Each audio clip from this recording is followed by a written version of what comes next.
మీ business ఏదైనా మీ ఊర్లో promotion చేయాలంటే అది సుమన్ టీవీతోనే సాధ్యం. ఇప్పుడే సంప్రదించండి.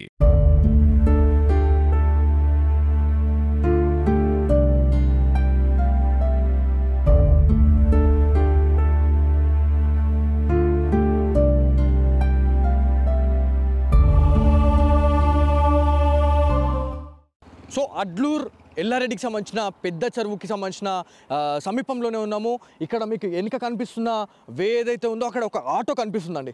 సో ఆటో పెట్టిన దగ్గరనే బిక్నూర్ ఎస్ఐ అయినటువంటి సాయి కుమార్కి సంబంధించిన ఒక ప్రైవేట్ కార్ అనేది ఎక్కడనే తెచ్చి పార్క్ చేశారు. అక్కడి నుంచి వాళ్ళు నడుచుకుంటూ పైకి వచ్చారా లేకపోతే ఏంది అనేది చాలా పెద్ద బిగ్ క్వశ్చన్ మార్క్ అయితే ఉంది. ఎందుకంటే వెహికల్ అనేది అక్కడ పార్క్ చేశారు. ఒకవేళ తీసుకురావాలనుకుంటే పైకి కూడా తీసుకురావచ్చు. కాకపోతే ఎవరైతే కానిస్టేబుల్ శృతి గురించి మాట్లాడుకుంటే శృతి ఒంటిపైన అయితే గాయాలు ఉన్నాయి, ముఖం పైన కూడా గాయాలు ఉన్నాయనేది తెలుస్తుంది. అంటే ఇక్కడ ఏదైనా పర్సనల్గా దాడి ఏమైనా చేశారా, దాడి చేసిన తర్వాతనే ఇదంతా కూడా ఆత్మహత్యగా చిత్రీకరించారా అనేది చాలా పెద్ద బిగ్ క్వశ్చన్ మార్క్ అయితే ఉంది. ఎందుకంటే వెహికల్ అనేది ఆడుంది, వీళ్ళేమో ఇక్కడ వచ్చి వాళ్ళు ఆత్మహత్య చేయడానికి పాల్పడ్డారు అనేది తెలుస్తుంది.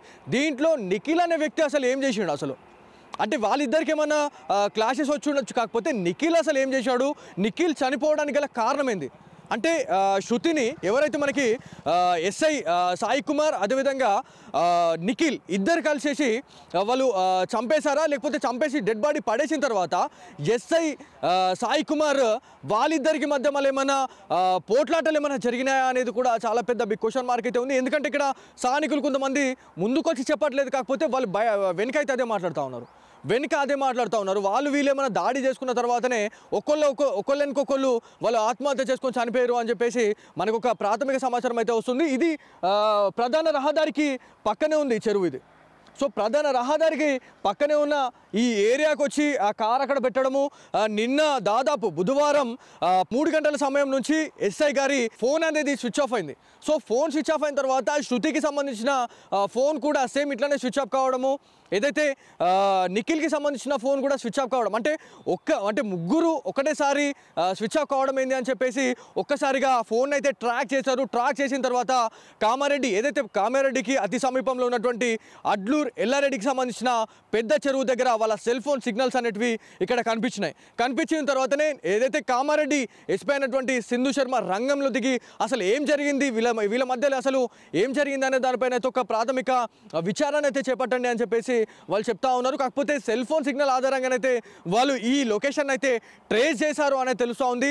మరి కాల్ డేటాలో అసలు ఎలాంటి నిజాలు బయటపెట్టబోతా ఉన్నారు పోలీస్ అధికారులు అనేది చాలా మంది ఎదురు చూస్తూ ఉన్నారు. కాకపోతే ఎవరైతే శృతికి సంబంధించిన బంధువులతో మనం బంధువులతో మాట్లాడితే వాంటెడ్లీ అంటే శృతి బయటకు వచ్చేసిన తర్వాత డ్యూటీ నుంచి అయిపోయిన తర్వాత విధుల నుంచి బయటకు వచ్చిన తర్వాత ఎస్ఐ సాయి కుమారే వాంటెడ్లీ కాల్ చేసి బందోబస్తు ఉంది, మళ్ళీ నువ్వు తిరిగి రావాల్సిందే అని చెప్పేసి తను బెదిరించిండా లేకపోతే తను ఆర్డర్ వేసిండా అనేది పక్కన పెడితే మాత్రం శృతి సరే అని చెప్పేసి ఒక సుపీరియర్ మాటకి విలువిచ్చి వాళ్ళు రావడం జరిగింది. ఒకవేళ శృతి రాకపోయినా కూడా ఇవాళ శృతి అనే క్యాండిడేట్ ఇవాళ తను బతుకుండేది.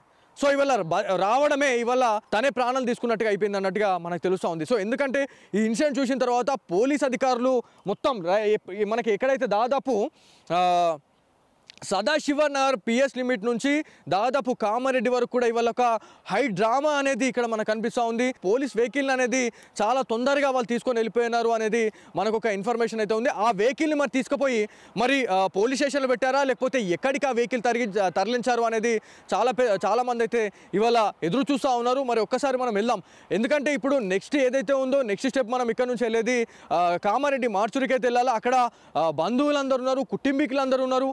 అక్కడ 3 మృతదేహాలు ఉన్నాయి. ఎవరైతే ఎస్ఐకి సంబంధించిన మృతదేహం, కానిస్టేబుల్ శృతికి సంబంధించిన మృతదేహం, కంప్యూటర్ ఆపరేటర్కి సంబంధించిన నిఖిల్ మృతదేహం కూడా 3 కూడా అక్కడనే ఉన్నాయి. కాకపోతే ఇక్కడ గజ ఈతగాళ్ళతో మనం మాట్లాడిన టైంలో గజ ఈతగాళ్ళు ఏం చెప్పారంటే ఇది దాదాపు అంటే మనకి పోలీస్ అధికారులకు వచ్చిన ఇన్ఫర్మేషన్ ఏంటంటే 11:30 నుంచి 12 గంటల సమయంలో మాకు ఈ ట్రేస్ అవుట్ అయితే చేసినాం, ఈ లొకేషన్ని ట్రేస్ అవుట్ చేసామని చెప్తా ఉన్నారు. కాకపోతే ఆ బాడీస్ని వెలికి తీసిన తర్వాత అవి దాదాపుగా అంటే మొత్తం కట్టె దర్శకపోయినాయి, మొత్తం ఒక మొత్తం బాడీస్ అనేటివి కూడా కొంత ఉబ్బినాయి అన్నట్టుగా మనకి వాళ్ళు చెప్తా ఉన్నారు. కాకపోతే ఇది మరి ఎప్పుడు దుంకిర్రు, ఎప్పుడు ఇదంతా ఇన్సిడెంట్ జరిగింది, మరి అంటే ఇంత ఓపెన్ ప్లేస్లో ఇదంతా జరుగుతున్నప్పుడు అంటే ఎవరికి ఏమి వినిపించలేదా? ఇక్కడ నియర్ బైలో ఒక HP పెట్రోల్ బంక్ కూడా ఉంది. మరి ఇక్కడ ఈ ఏరియాని ప్రిఫర్ చేసే వాళ్ళు ఎవరైతే ఉన్నారో చాలా మంది పొలాలకు వెళ్ళే వాళ్ళు కూడా చాలా మంది ప్రిఫర్ చేస్తూ ఉంటారు. ఇక్కడ చేపల వేటకు సంబంధించి కూడా ఇక్కడ చాలా ముమ్మరంగా వాళ్ళు చేస్తూ ఉంటారు అనేది కూడా తెలుస్తూ ఉంది. మరి ఆ టైంలో ఎవరెందుకు చూడలేకపోయారు అనేది చాలా పెద్ద ఒక క్వశ్చన్ మార్క్ అయితే ఏర్పడతా ఉంది. ప్రతి దాంట్లో కూడా ఒక మిస్టరీ అనేది బయటపడాల్సిన అవసరం ఉంది అనేది చాలా మంది నిజామాబాద్ జిల్లా ప్రజలైతే కోరుతా ఉన్నారు.